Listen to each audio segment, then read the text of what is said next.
ఓం రుక్మిణ్యై చ విద్మహే కృష్ణప్రియాయై చ ధీమహి తన్నో రుక్మిణీ ప్రచోదయాత్.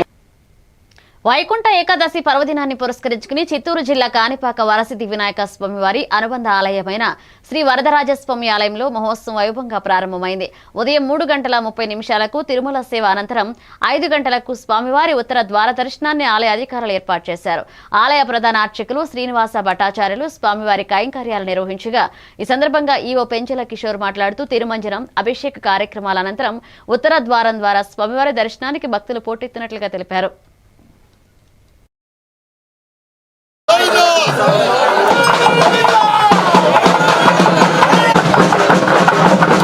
2025 మంగళవారం వైకుంఠ ఏకాదశి ముక్కోటి ఏకాదశి సందర్భంగా ఉదయం 3 గంటలకు స్వామివారి సుప్రభాత సేవ తిరుపాల సేవ ప్రారంభించి మహాసభల తిరుమంజనం పిలిపించి 5 గంటలకు చాలా మంది జనాలు భక్తితో ఇక్కడికి వచ్చి భక్తి శ్రద్ధలతో దేవుణ్ణి ఆరాధిస్తున్నారు.